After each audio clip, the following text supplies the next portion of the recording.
Hello, everyone. Thank you very much for being punctual. Thank you for joining me this afternoon on this webinar about how to get into commercial conversions. This is probably one of the most popular webinars that we've done in the last few months, and that's because commercial conversions are a real genuine opportunity right now because of the market conditions. We're going to go into why in just a second. But before I start going into too much detail, please could you just pop in the chat box that you can hear me, just to make sure that I'm not talking to nobody. So if you can just pop in the chat box that you can hear me, just a quick yes would be phenomenal. Yeah, great. Okay, thanks guys, much appreciated. So you've got two options to communicate with me. You've got the chat box and you've also got a Q&A. The Q&A, if you've got any questions at any point, please put them in the Q&A part, because I'm just doing this on my own. And what I'll probably do is I will I'll go through the presentation and then I'll see if anybody's got any questions at the end. So if you've got any questions at the end, so I'm just hearing that I'm very quiet. Hopefully you can hear me a little bit better now. I tested the microphone beforehand and it seemed fine. Anyway, if you've got any questions, please put them in the Q&A box, because I'll get to the end and I'll go through those questions. I think that's how I'm going to do it. We'll see, because everything's changeable. I'm going to adapt and overcome. At the moment, there's nothing that I can do with the sound, so I'm going to speak a little bit louder, but there's nothing that I can do to increase the volume from my end. Let me just have a quick look at the sound system. Yeah, it's all on the right settings. So let's. I'm going to continue. One thing that I'll say is this is being recorded.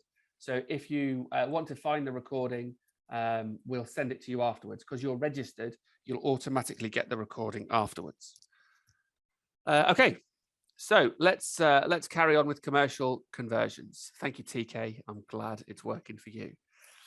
Commercial conversions. Now, commercial conversions are an opportunity. They're a real opportunity. And if you look at all the projects that we're doing at Sourced HQ at the minute, they are literally all of them commercial conversions. We've got a couple of new builds that we're doing as well, but they're coming to the end of their build period. They're just about to be sold. Every new deal that we're finding, bar one that I can think of, is a commercial conversion. But why are we the right people to talk to you about property? Well, my name's Chris Kirkwood. I'm the franchise director here at Sourced. And before I came to Sourced, I'd founded and run and grown and sold multiple businesses in different business sectors. So I've got a career of building businesses from scratch and then selling them on. When it comes to property, I started to generate a decent amount of money from these businesses that I was selling on.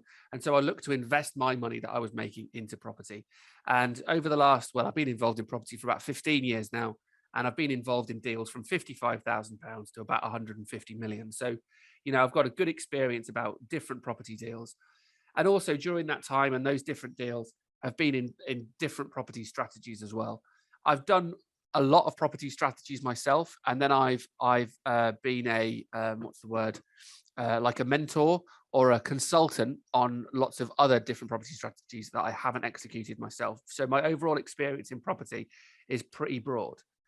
So what I do now is I am the franchise director for Sourced, and I oversee all franchise operations. So that includes deals that franchisees are finding, assessing, getting them assessed properly by either our support team or me, and then passing them on to Source Capital for funding.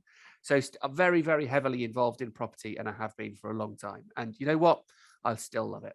Still love it. Still find it really exciting. Still structure deals to this day in ways that we've never structured before. Still look at always looking for solutions and always looking to work with people who have got a similar mindset that a problem is only there to be solved. A problem is not something that should stop you. So you've probably seen the Source website. This is what it looks like. We've got 4 main brands, and what we're doing with these 4 main brands is we're creating an ecosystem. So anybody that wants to find out about property, learn about property, take their property career forward, can come to us, and they can do it through our website. So the first and usually on the right-hand side. The first port of call is Source Franchise, where we help people learn about property, learn how they can build their portfolio, how they can make money out of property. If they then want to do a deal themselves, they can get funding for that deal from Source Capital, and we can fund up to 100% of a property purchase and redevelopment. If the franchisee doesn't want to do it themselves because they've not got the experience and they find a really big deal, what we can do at that point is we can joint venture with the franchisee. So some of our deals that we're doing currently are joint venture opportunities where the franchisee has said, I found a really good opportunity, but there's no way that I'll get funding from anyone for this because I don't have the experience. What I need is somebody to JV with who has the experience, where I can learn from it and they can put in their experience and the upfront costs. And we do that with our franchisees. So through developments, we can joint venture with franchisees to enable them to get into bigger deals that otherwise they would have found it very difficult to get lending for. And then in Source Property, we have a lot of resources there at your disposal to learn about property stuff, but also to see deals. So in Source Property, our franchisees can sell their deals. So they identify the deal, they package it, they put it together, they find out what the income that you're going to make is going to be, and they put it into Source Property to sell it on to somebody else to do. And that is how the Sourced ecosystem works. Now, we've only been going with 4.5 years is how long we've been going. Our 5th anniversary will happen in September of this year. And that's when we first launched the franchise model. And we started off by launching the franchise model on its own. We then received an FCA approval in August 2018, and we launched the peer-to-peer lending platform, Source Capital. In October 2018, we hit 40 franchisees. So just over a year, we had 40 franchisees. So some really, really great growth to start off with. And the reason for that growth is because of this ecosystem that we've put together. And also our ongoing commitment to franchisees. So if you go and get training, let's say, from somebody else, that training, as soon as you finish that training, you're out the door and they don't have any sort of ongoing commitment to you. Whereas with us, you're obviously part of a franchise. So we want to make sure that you're successful. So we have a very extensive support system to make sure that not only are you learning the information, but also you're putting that information into practice. February 2019, we JV'd on a £150 million development, which is in Manchester, and that's Regent Plaza in Manchester. If you ever go down Regent Road, you can see some of the Source branding on the hoardings around that. That's a huge number. There's hundreds of flats being built on Regent Road. Then we registered for ISA and pension funding through Source Capital, which we were approved for. We got to the point of raising £1 million a month through Source Capital. And through Source Capital, they will only fund franchisees deals. So because they only fund franchisees deals, that £1 million a month that we were raising was going directly to the franchisees. March 2021, we hit 150 franchisees. October 2021, we launched our property app. So you can go to the App Store or whatever the Android equivalent is, I guess the Google Store, and you can download the Source Property Investors app. And you will find daily deals on there found by our franchisees and available to you for a small fee to purchase. In December 2021, we received direct FCA approval. So as with all platforms, all new platforms, first of all, they get authorized via a third party, which we originally did in August 2018. And then we got directly approved in December 2021. So we become masters of our own fate at that point. And then in May 2021, we have launched a £5 million project, which is going to be the biggest individual raise that Source Capital have ever done. And actually, you can see that project online right now. So if you go to the website, go to Source Capital, you can see the Taunton project on there, which is guess what? Commercial conversion. And it's the biggest commercial conversion that we've done, but it's a really, really exciting deal. You can go in there, you can see all of the details on that deal, and you can see how that deal's put together, all of the finances and the outcome of that project going ahead. And that's how exciting these commercial conversion deals are. That's our biggest raise, and that's one that we're doing ourselves. So let's have a look at how to get into commercial conversions. So let's have a look first of all at what the benefits of commercial conversions are, because you need to understand this. It's not just that you're going to make a higher profit amount. That is part of it, absolutely, that you're going to make a higher profit amount. And a lot of people, especially those who are just coming into property, have have this big goal of getting into commercial conversions or getting into new builds, just simply because it's got more zeros after it. But there are other benefits to commercial conversions as well. So when you're first getting into property and you might have some money in your pocket, if you continue, and one of our franchisees, I just visited him in South Wales last week, is doing this. He's doing one project at a time, and he's throwing himself at that project. And he puts his heart and soul into it, and it's just a house refurbishment. But he's doing all the work, and he's making more profit because he's doing all the work. But that's not a sustainable model, really. If he wants to really build that business, what he needs to do is have bigger projects with bigger profit margins, where he's employing professionals to do this work for him. And this is something that commercial conversions allows you to do. Commercial conversions, because there is more profit, it allows you to put people in place who are going to make decisions for you on a daily basis, so you don't have to be as present. So instead of doing like one house refurbishment that our franchisee in Swansea can do, what he could do is scale up, do a commercial conversion, do something bigger, but then do 2 or 3 at the same time, because there's less demand on his time. So commercial conversions forces you to have that structure, because they're bigger, they're more complicated. You need professionals in there to help you. And so scaling is something that commercial conversions will do. And that build team that are going to help you, that structure is being used thousands and thousands and thousands of times before. It's not something new that you have to invent. You don't have to reinvent the wheel. You just have to roll out a system that is in place that people have benefited from for a long period of time. So the build structure would involve you using an architect to come up with the structure of the building and to come up with the building regulations drawings for you.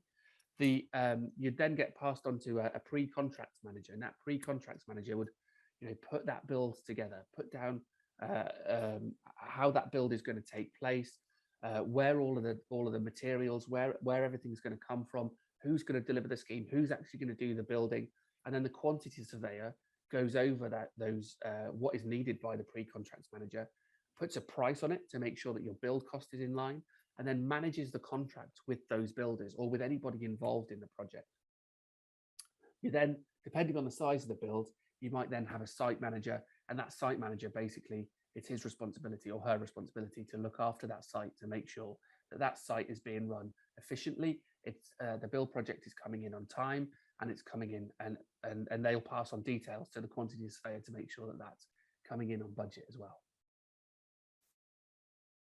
And then margin. So the reason that commercial conversions are a phenomenal opportunity at the moment is because of coronavirus.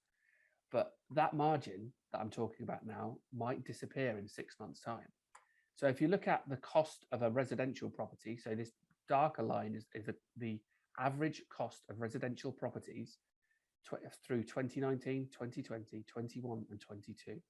And you can see that residential properties have gone up in terms of the property market fairly steeply in just 3 years. Now you look at the price of commercial property, and it's pretty much been exactly the same. Now, commercial conversions were an opportunity for you before coronavirus, which is about here. But now, if you take that same commercial building and convert it into the same residential units that you had planned to back in 2019, you've now got an even bigger difference between the two prices, therefore an even bigger margin. Now, yes, build materials costs have gone up as well, but they haven't gone up anywhere near to the same amount as this margin created by those two separate markets. So to better understand why you're not already doing commercial conversions, let's have a look at some of the things that might be holding you back. So first of all, knowledge. So you might not be aware of the structure of how to put a commercial build together. You might not be aware of the process, and you might be scared of planning permission, because if you're doing a residential refurb, I'm going to say 9.99 times out of 10, you're not going to need planning permission, because I'm sure there's some out there that would. But on a commercial project, when you're repurposing a building from, let's say, an office into residential, then it's much more likely that you're going to need planning. And therefore, there's an upfront cost to be had in putting that deal together. As well as that, you also need to understand the planning system, because understanding whether you can do something under permitted development or whether you have to pay for full planning permission is a big, big difference. It's thousands and thousands and thousands of pounds.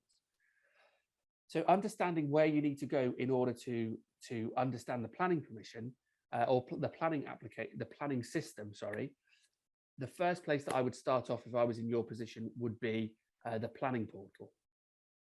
We'll get more into planning permission in just a moment. Secondly, what is stopping you is it could be the cash flow, because if you're looking at a commercial project, you start that commercial project today, you're probably not going to make any money out of that commercial project for 12, 18 months. And if you're throwing yourself at it and you're doing, you're in that project every single day, you need to sustain yourself for 12 to 18 months in order to get to that end part where you're making your money. So you need something that's giving you cash flow through that project to get to that big pot of gold that's right at the back end. You've also got higher upfront costs. Your survey is probably going to be more expensive, and you're probably going to need more surveys if you're repurposing a building. So the upfront costs are going to be more expensive, which means that you're going to have to put your hand in your pocket, and this might be out of your league. You might not have that amount of money. Well, again, there's a solution for that we can talk about later. And then the lender. So when you're buying a residential property, when you're buying, something that the kind of property that you've bought before, normal residential lenders don't tend to have a problem. But if you're buying something, or if you're looking for funding for something where you don't have any experience of doing that kind of deal before, the lender's going to have a problem with that.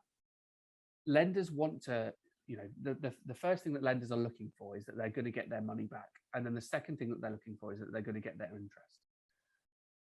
It's much more likely that they're going to get their money back if they're lending it to somebody who's done this kind of project 10, 15, 20 times before.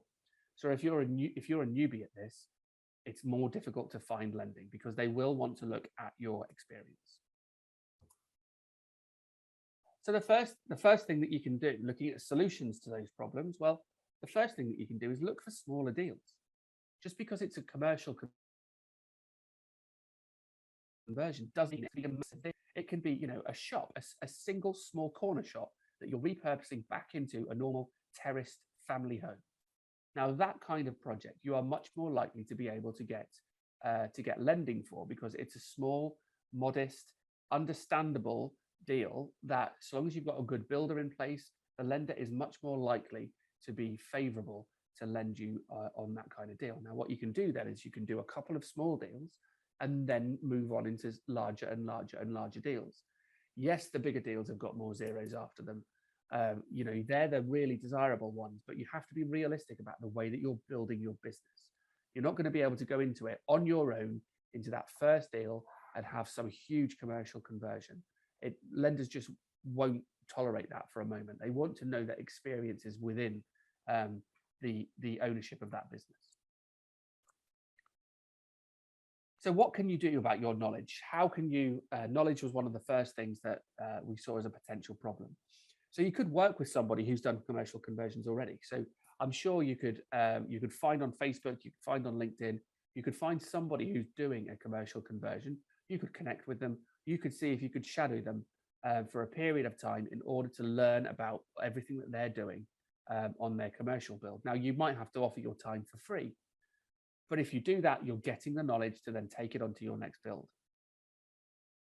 You could spend a huge amount of money on property courses, because there are courses out there on commercial conversions. But again, the issue with most property courses is they have no ongoing responsibility to you. As soon as you're out the door, they're not bothered whether you succeed or fail. In terms of legislation and looking at planning permission, you could go to the planning portal. So this is a resource that's available to everybody. I've subscribed to their mailing list, so I get updated with planning information about legislation change. I'd say probably once a week, which is just about enough because, it's not the most exciting read, but it is really important. Over the last couple of years, the planning system has changed dramatically. There have been new use classes created, and use classes have been completely reordered. There have been new permitted development rights that have been issued in order to satisfy those new use classes. And so if you look at the planning system now in comparison to 4 years ago, you wouldn't recognize it. It's completely different. Now, one of the opportunities that you have at the minute, and again, this falls into the why commercial conversions are an opportunity right now, is the permitted development of use class E. And the permitted development is, if there's any sort of planning geeks out there, the permitted development that I'm thinking of is PDMA, permitted development MA, mercantile to abode.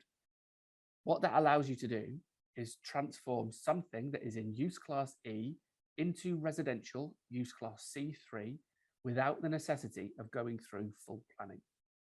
So if you are not aware of this piece of legislation, I strongly advise you to go have a look at it. Now, about planning, so it's not quite as simple as you can turn anything in use class E into C3 without having to do anything or inform the planners.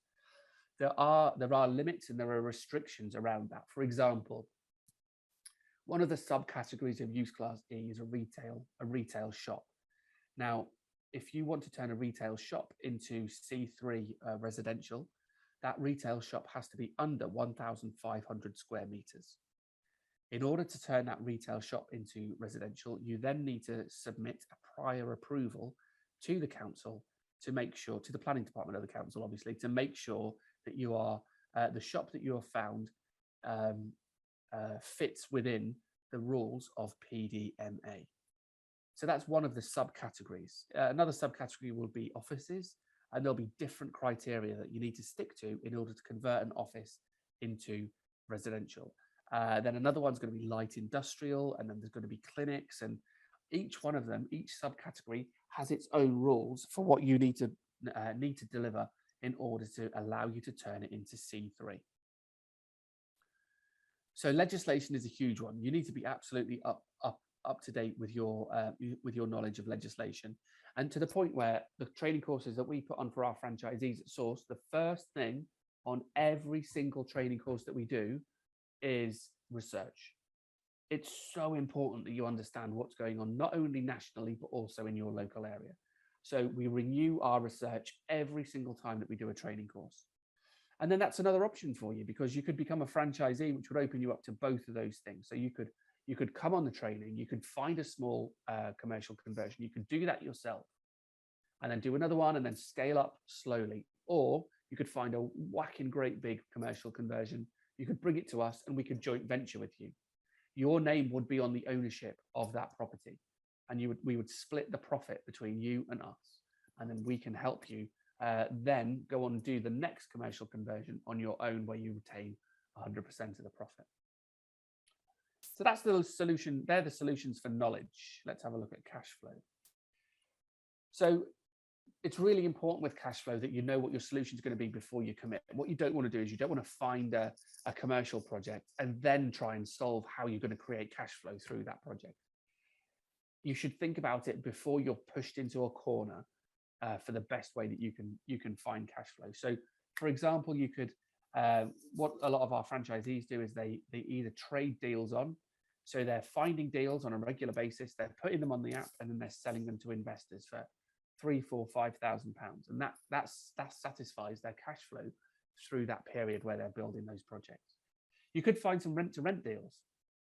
I'm a big fan of rent-to-rent. If you find rent-to-rent deals and you find, let's say, 2 or 3 of them, those rent-to-rent deals pay you a fee of £1,000 per month each. Well, you've just created a £3,000 recurring cash flow that you don't actually have to put that much time and effort into on a monthly basis to free up your time to go and do your commercial conversion. Or you could look at referrals. We have a number of different partners that we work with here at Source, and we our franchisees have the opportunity to find stuff and then transfer it over to these to our partners, and then our franchisees will make a fee. Alternatively, we have the same agreement with Source Capital. So our franchisees can refer somebody to Source Capital, they can invest their money into it, and then the franchisee will make a small fee out of transferring that across. Another way that you could structure it is to potentially get paid from the project. So if you're going to be part of the build team, you could potentially get paid by the main contractor if you're going to be in there and you're going to be lending a hand to the project itself. So there's a few different ways that you can sort out your cash flow. Obviously, here at Source, we have people doing all of those ways. We have people who have built up a rent-to-rent portfolio only to move on to commercial conversions. We have people who are selling deals on a monthly basis in order to allow them to do that commercial conversion. So, you know, they're building the business in a very intelligent, very structured, very processed way. With high upfront costs. So what can we do to mitigate for these high upfront costs? We allow all of our franchisees to connect with investors. And when they connect with investors, they'll find people that want to put money into their deals. So the franchisees can go and build that relationship with the investor, and that investor will put the money into the upfront costs to allow that franchisee to do the deal. Now, if you're not really in property, you might think that sounds like, you know, that kind of situation would never happen. We actually have a guy up in the Northeast who all he wants to do is add properties to his portfolio. And he doesn't want to do that by using any of his own money. So he's connected with a lot of investors, and those investors will basically pay the upfront costs for him to add a property to his portfolio. He'll then refinance it after 6 months. He'll pay the investor off, and then he retains the property 100% owned by him on his own. And he's adding properties to his portfolio all the time. Another thing, which in my personal opinion, I think is probably the most underused strategy out there, is to joint venture with the owner. Because if you're joint venturing with the owner, you don't have to pay the purchase price. What you might pay the purchase price once you then sell the opportunity at the end when you've finished, but to buy the property to give you the opportunity to do that deal, you don't actually need to buy it. That dramatically reduces your costs. And it gives you the opportunity of getting into deals that otherwise you wouldn't be able to get into. Now, obviously, there's some technicalities around that when it comes to funding, because the property might have a first charge on it already. If it doesn't, then that's perfect. But if it does, there's still solutions that we can come up with in order to make that work. JVing with the owner opens the door to doing more deals, and doing bigger deals, and doing better deals, and doing deals that will give you more profit. Or alternatively, you could JV with an experienced party. So this is what the majority of our franchisees do. So they'll end up buying the property because, you know, the situation might be that the owner just wants to sell it on. They don't want JV. They'll come to us and they'll say, this is the deal. I'd like to JV with you. Can we go ahead with it? And obviously, we have a lot of experience of doing these kind of deals, as you can see if you head over to Source Capital and have a look at the deals that are being funded. In terms of the lender, so the lender wants evidence that your scheme's deliverable, that you've got planning in place, that you've got the experience to deliver that, and you can evidence that you've got the experience, and that your costs are absolutely up to scratch. So when you're working out a deal to start off with, we have a 4-step due diligence process. And the first step of the due diligence process is like a quick look, just a quick, you know, like back of the fag packet kind of analysis to make sure that the deal works.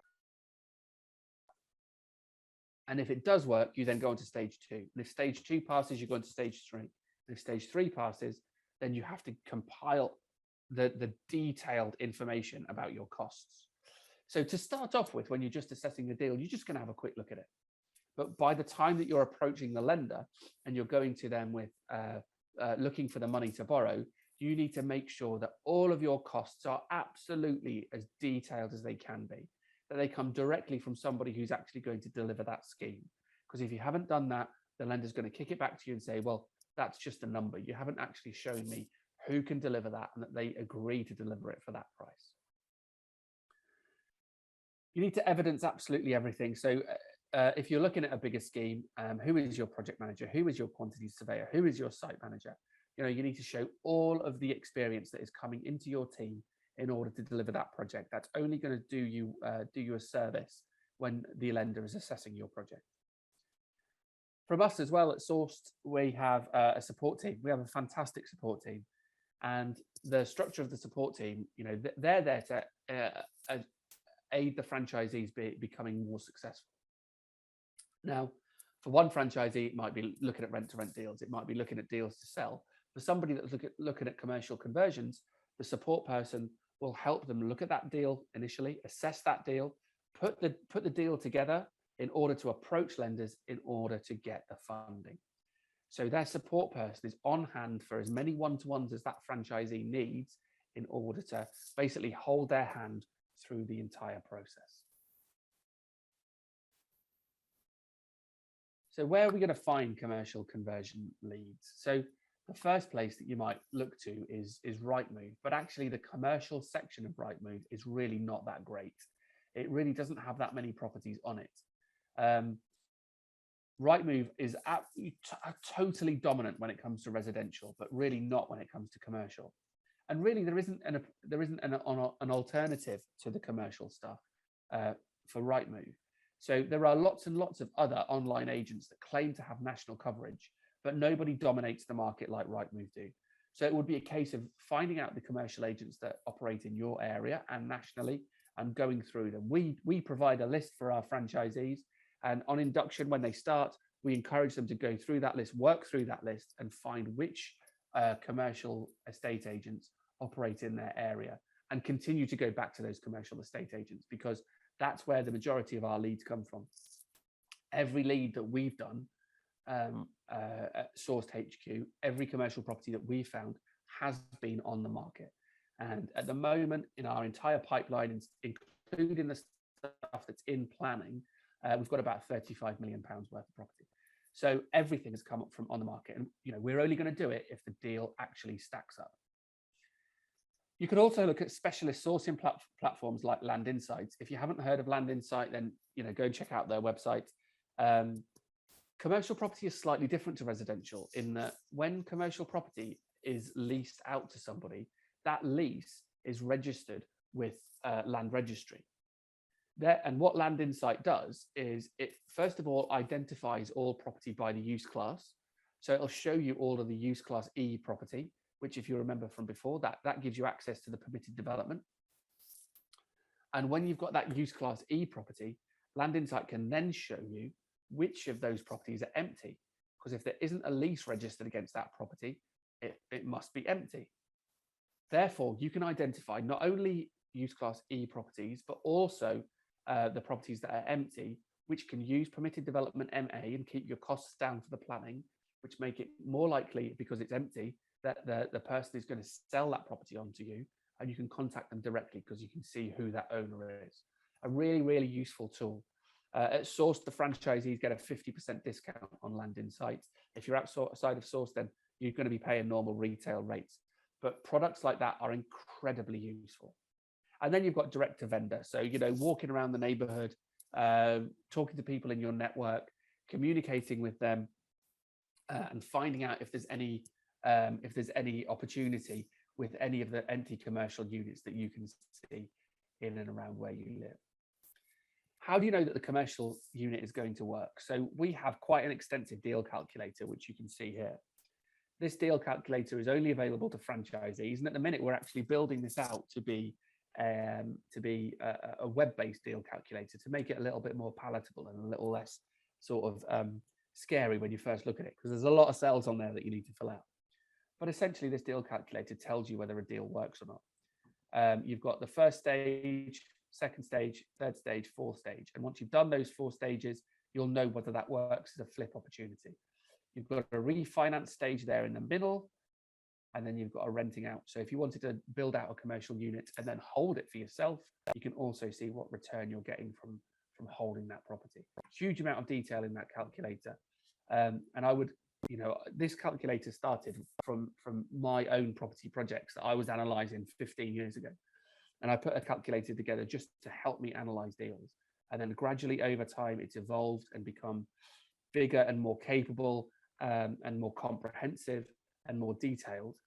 But if you haven't got something like this, then today's a great day to start. So start to build it out now, and it can only go in one direction, and that is getting better. So how do you calculate whether a deal works? So first of all, you need to have a look at your deal calculator. You can fill in those upfront costs, but then how do you know what you're going to do your GDV? So the process that we go through in order to work out what your GDV can be is to, first of all, number of floors that the property has. Because just because it's a commercial building that's, I don't know, 1,000 square meters, doesn't mean that every floor is an equal size. One floor can be bigger than another, which means that it's going to have a different layout in terms of the flats or whatever you're turning it into. So the first thing to do is break it out by the floor and then work out the area of each floor. Then you take off 20%. So you take off 20% to allow you the corridors and the communal areas that the floor is going to need. What you're left with is the space that you can use for flats. Now, when you're left with that, you can then calculate how many flats you can fit into that floor. And you're probably going to go through a couple of different scenarios to see which one fits the best in terms of the square meters. But you also need to bear in mind which one fits in terms of the highest GDV. So you need to try and work out not only which flats fit for the best square meterage, but then you need to work out which one gives you the best GDV. And then you need to work out whether there's demand for that product. Because it might be that you have a block of flats, a big office building that you're going to turn into 100 studios. But the demand for studios in that area just isn't that good. So therefore, you could fit more units with a theoretical higher GDV there. But if you're not going to fill them, or if you're not going to get the demand for people to buy them, then you're just going to be sitting on empty stock. And there's no point in that. So you need to not only work out the best GDV, but you also need to work out what will actually sell. So to work out the space sizes, this is a publicly available document, which shows you how big the space of a property has to be. And it not only talks about flats, but it also talks about normal houses as well. So for a 1-bedroom, 1-person dwelling, 39 square meters. So 1-bedroom, 1-person, that's basically a studio flat. For a 1-bedroom, 2-person flat, so with a normal double bedroom, 50 square meters. For a 2-bedroom, 3-person flat, 61 square meters. But this document includes everything. So for a 4-bedroom, 2-story dwelling, for 6 people, it would be 106 square meters. So this document really covers everything, but this is really, really important when it comes to commercial conversions. And, you know, we were talking about legislation before. This is the kind of stuff that you absolutely need to know. So I found this deal on Rightmove just this morning. Edward House, which is in Manchester, and this property is for sale at £715,000, and it says right there how many square feet it is. So that's all the information that I need to work out whether that deal is going to work or not. So I took that £715,000 and I thought, well, let's do stage 1 due diligence on this project. So what I want to know is purchase price, build costs, GDV, and what profit I'm going to make. They're the really important things. So I clicked on the brochure in Rightmove, and it gave me a breakdown of the square meters of each floor of this property. Now, if you've not looked at commercial property before, to find the square meters is actually very common. I know it's not so common on residential stuff, but on commercial stuff, it really is. So this was not unusual to see the breakdown of square meters to give me a total of 263. So the first thing that I did was break it down into the floor and then take off 20%, just as I did in the process. So the ground floor is 91 square meters, which gives me 72 workable square meters, 95 to 76 and 75 to 48.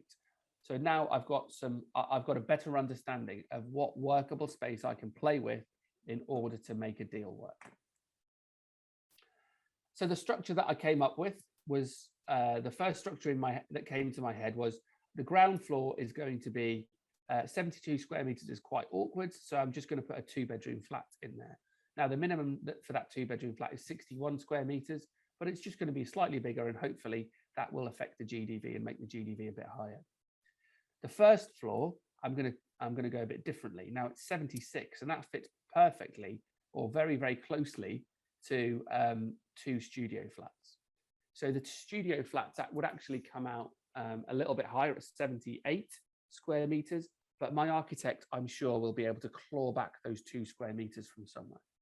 So I've got a 2-bedroom flat on the ground floor, 2 studio flats in the middle, and then on the top floor, I'm going to have another 2-bedroom flat because it's only 48 square meters. Now, again, 48 square meters, I'm hoping that's so, in fact, it would be a 1-bedroom flat, wouldn't it? It wouldn't be a 2-bedroom flat. So at 48 square meters, a 1-bedroom flat would be 50 square meters. But again, I'm hoping my architect can claw back just a tiny bit of space from that communal area in order to make that work. And then what you do is you calculate the GDV using comparables. So what are you looking for comparables for? You're looking for comparables for a 2-bedroom flat, studio, and a 1-bedroom flat in the middle. You put them together and you come up with the end valuation of that project. Now, I said that what we need is the purchase price, the build costs, and the GDV. So I've just shown you how to work out the GDV. The build costs are a little bit more difficult, especially on that initial analysis. Now, what we tend to use, and these numbers change all the time, what we tend to use is like an average of creating a unit in an area. So in the north, the flats that we've created in the past have cost around £55,000 per unit to create. In the Midlands, they've cost us about 60, in the south 70, and in London £80,000 per unit. So then for the 4 units that we have in a previous page, because we've got 1, 2, 3, 4 units, and we would be in the north, you'd take 55 and you'd multiply it by 4 to give you 220. So it'd be £220,000 as the overall build cost for that project. Now, I know that I've got these numbers wrong, so I'll go over them, assuming that I get them right. So the purchase price for the property is 715 grand. The build cost comes in at 220, and the GDV, based on the comparables that I could find in that local area, came back at £700,000. So this project doesn't work. But I wanted to show you this project precisely because it doesn't work. I could have gone out and I could have found something that does work. But the reason that I'm showing you this is that the majority of projects that you find won't work. And you're going to have to keep on analyzing deal after deal after deal in order to find one that does. Now, the important thing to remember is how quick this process takes you. So from you initially finding the project to you then deciding not to go ahead with the project, that back of the fag packet stage 1 analysis should take no more than 30 or 40 seconds. That's how quick it should be in order for you to analyze that project and move on to the next one. Because if it takes you too long, if you invest too much time and effort into it, if you find out about planning in the local area, if you go down the rabbit hole of doing so much research that you know everything that's ever happened to that building without paying attention to the numbers, you've potentially just wasted all of that time. So you have to analyze these deals quickly in order to get through enough to find one that works. At that point, because I've just given you quite a lot of information, I'm just going to go back to the Q&A in the chat, and I'm going to answer any questions that are on there. So anybody that's putting any questions in there, can you please put them in the Q&A box? Because I'll just lose it if it's in chat. I won't see it because it isn't organized.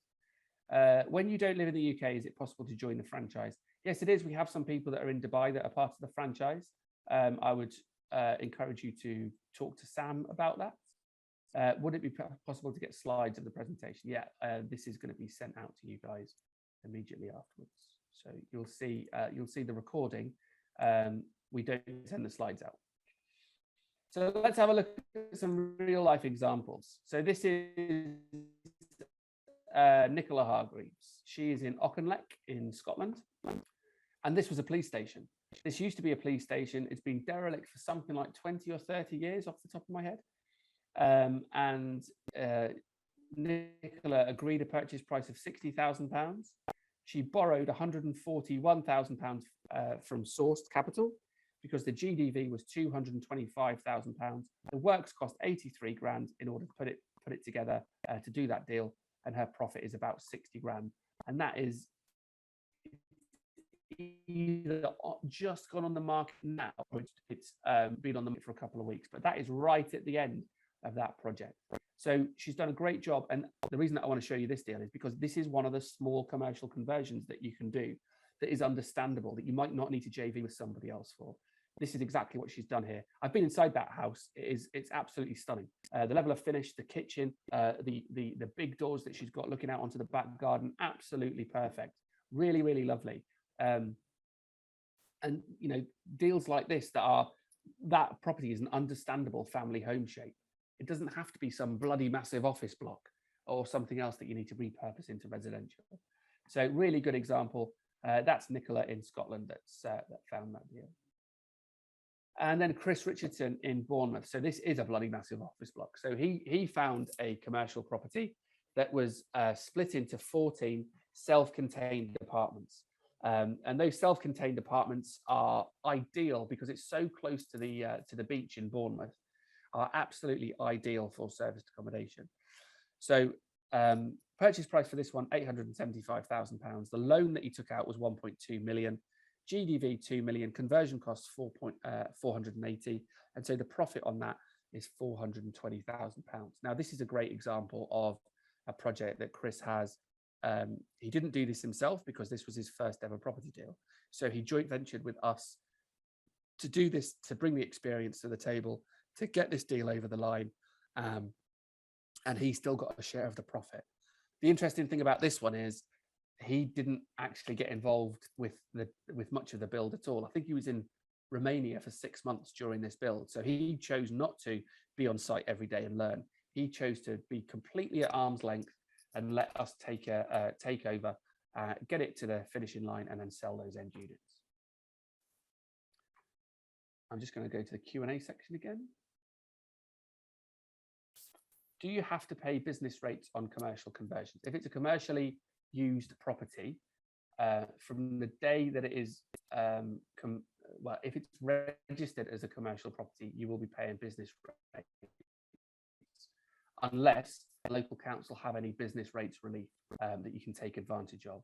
As soon as you've completed that conversion and you've got your certificate of completion from the building regs, then it's registered as a residential property, and at that point you'll be paying council tax. So you either pay business rates or council tax, unless there's any reliefs in place from your local council. So thank you, anonymous attendee. I hope that answers your question.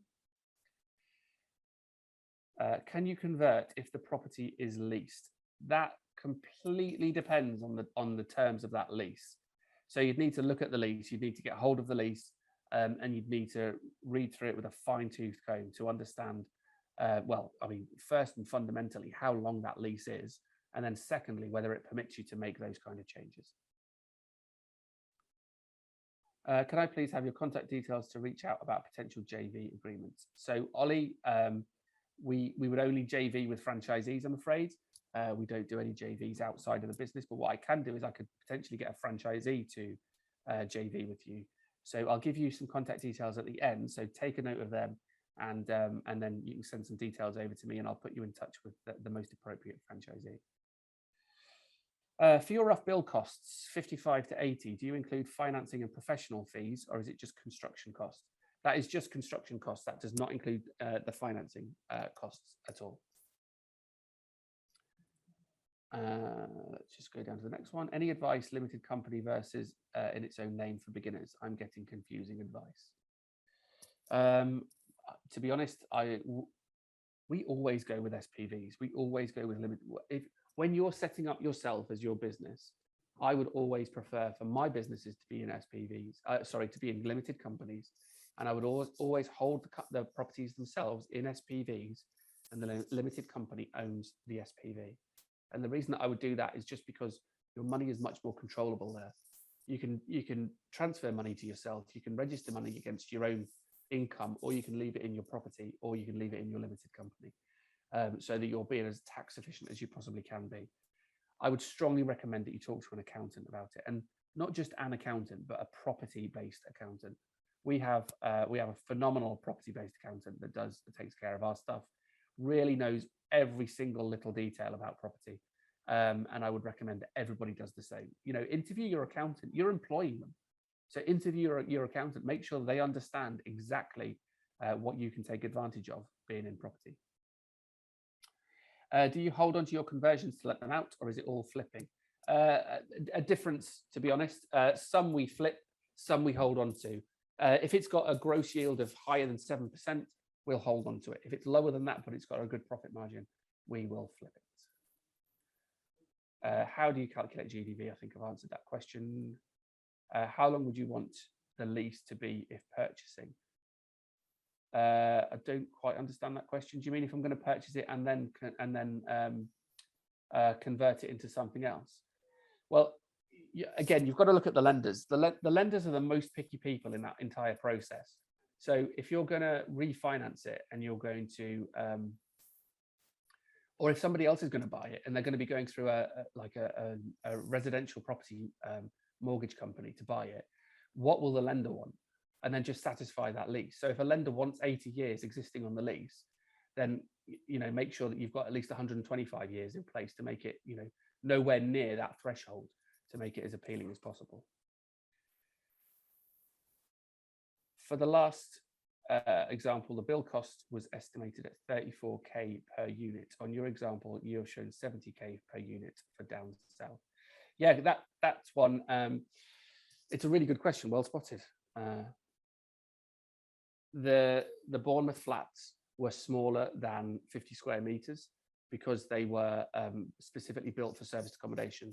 So bringing that square meterage down reduced the price. And also that conversion was done before coronavirus. So we haven't gone through the price increase since before coronavirus. So those two factors mean that it came in at 34k per unit. If you're building something that was 50 square meters, 61 square meters, I would estimate that you're going to be about 70 grand per unit. In fact, we've got a big project that we're just doing in Taunton, which is the £5 million raise that I mentioned earlier.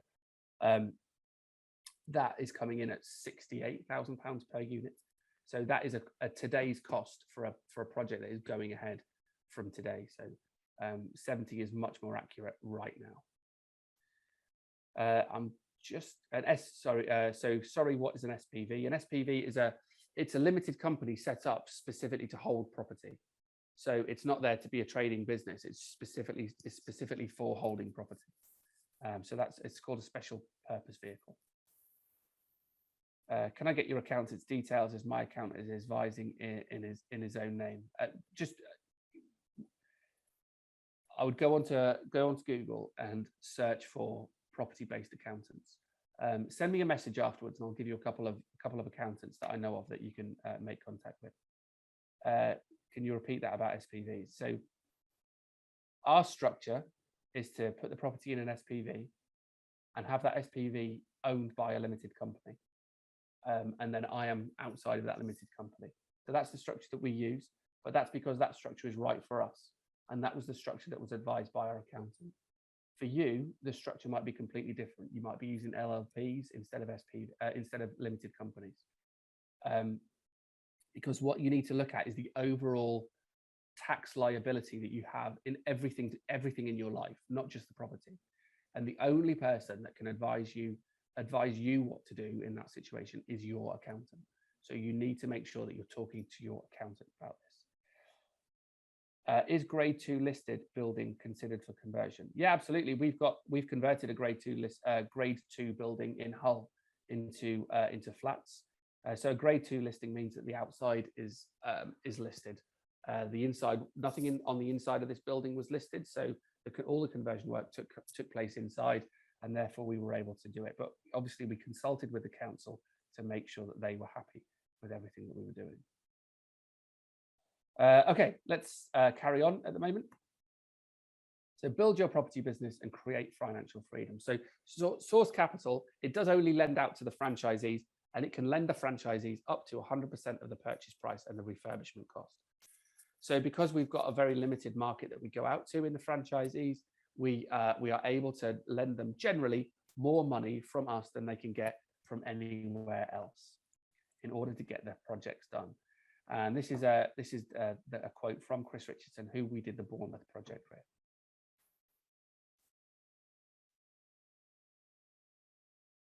Now, as part of the franchise, we also provide our franchisees with very high quality property leads. We're building that system at the moment. That system is being tested The deal that we're doing in Taunton was actually produced by this Escudo system. We produce quality leads through scraping data and using very, very detailed algorithms to identify where the projects are.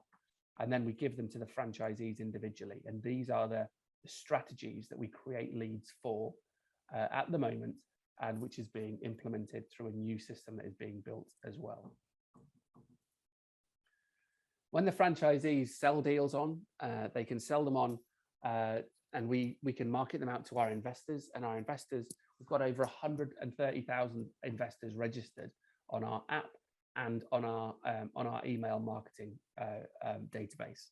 So we create these leads for the franchisees, who then go and either sell the deal onto them, or they raise the upfront costs for building out a project themselves.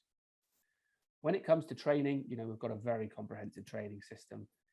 Like I said, we're here to enable the franchisees to be successful. So we throw absolutely everything at the wall. We don't hold back on any of our knowledge. We help them as much as we possibly can. There's no upselling within Sourced.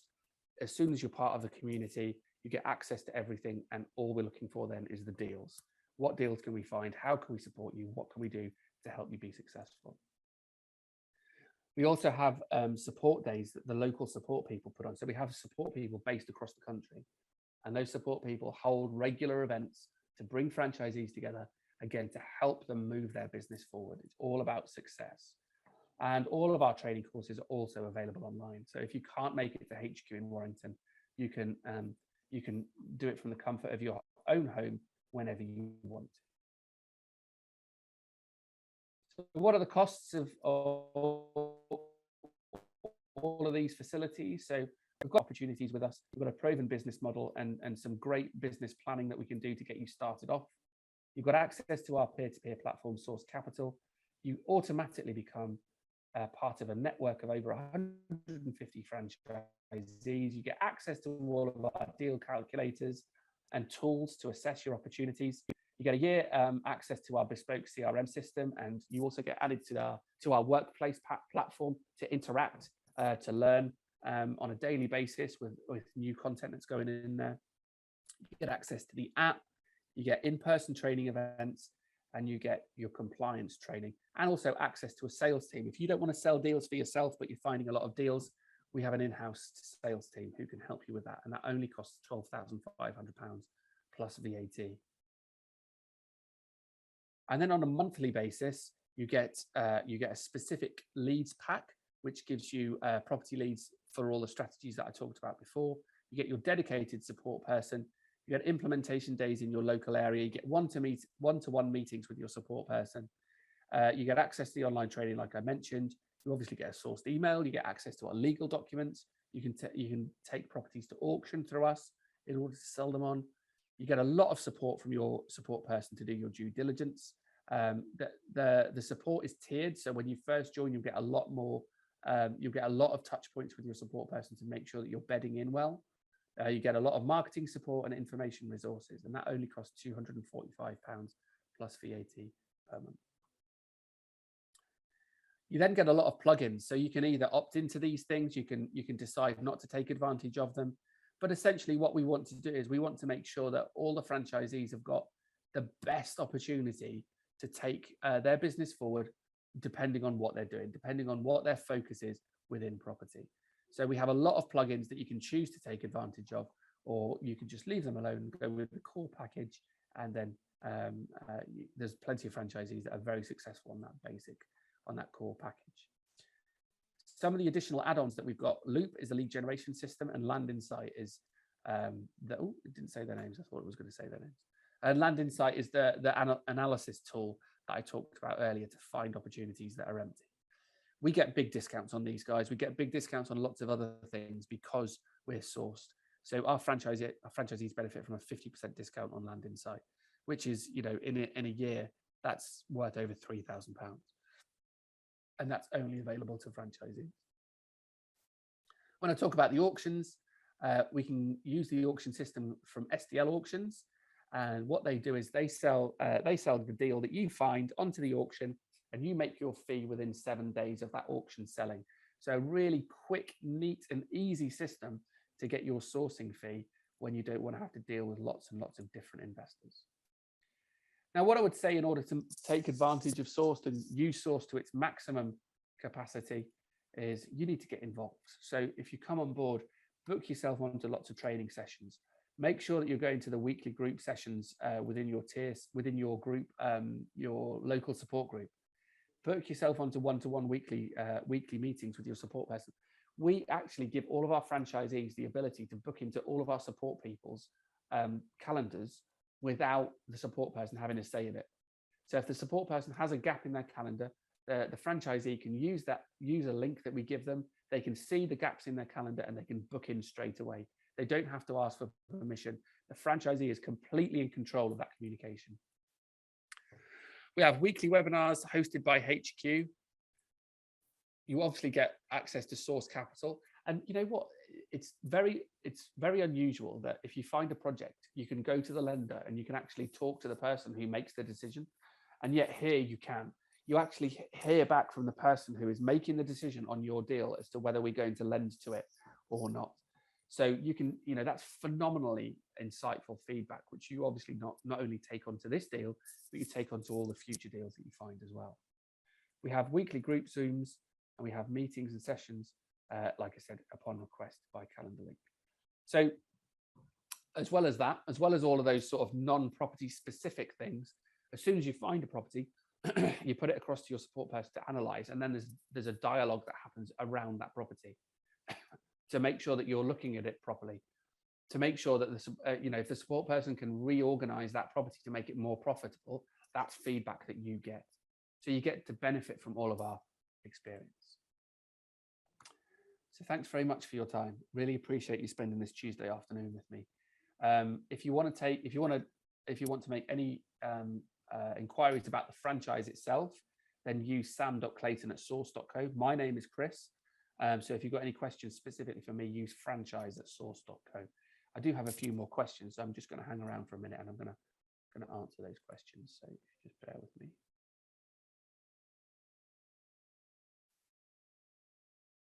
Some quite long questions on here, so let's get started. You gave an e.g. of shop floor area of 1,500 square meters for conversion to C3 without full plane. Does the meter square relate to the entire building or just the shop area? It relates to the amount that was registered as that shop. So just that shop. So the building can be bigger, but if you're converting that shop into C3, it's that shop that needs to be under 1,500 square meters. Good question. When looking at comparables, there often are not many or any comparable new flats. I get the impression developers often assume they will get a premium for new conversions. This seems a bit risky. Can you comment? So yeah, I would agree that there often aren't comparables for new flats. What we tend to do is we find the best flats that we can in that area that are of a similar size and similar location and sold within 6 months, and we add 10%, because new build does tend to get a premium. So we add 10% in order to make up for that premium if we can't find any specific new flats. Hi, I'm based in London, but interested in getting in touch with a franchise in other parts of the UK, such as Glasgow. Could you refer me to someone? Sandy, if you actually look at if you go to the property section of our website and you look at the map there, the map will tell you where the franchisees are based. So you can click on Glasgow or another area of the country, and it will tell you who that franchisee is, and it will also give you their email address. So you can take care of that absolutely yourself. So go to the property part of our website, and then go to, I think it's the About Us, and then down to offices. I hope you got all that. What type of experience does the lender look at when lending on a new build or commercial conversion? It depends on the deal.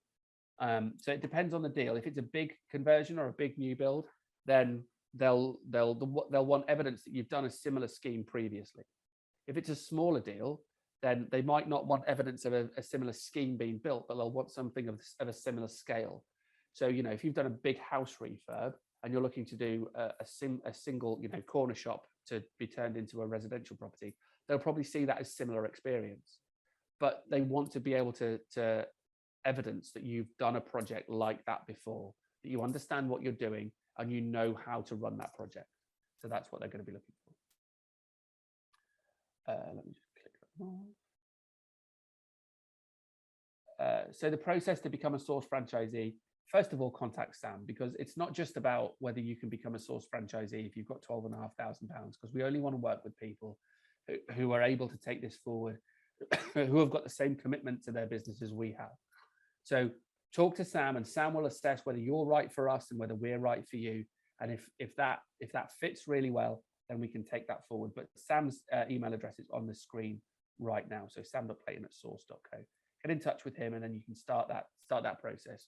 He'll have a couple of chats with you. He'll show you a bit more detail about the stuff that I haven't gone into. And by that time, you'll know whether you're still interested in the package, and Sam will know about your situation a little bit better. And at that point, we can decide whether we want to, from your point of view and our point of view, if we want to take it forward. How does the interest compare to a normal mortgage? Which interest do you mean there, Deepika? If you're talking about Source Capital is a bridging company. So bridging companies tend to charge more interest, but you have to remember that Source Capital is able to lend you up to 100% of the purchase price and the refurb cost. So you go to a normal mortgage, let's say you're buying a property for £100,000. You go to a normal mortgage, that mortgage is going to lend you £75,000, 75% loan to value. So now you've had to put in 25 grand yourself for that normal mortgage. Now you have to do the refurb cost. So how much is, or the conversion cost, sorry, because this is a commercial conversion. So let's say you need 50 grand.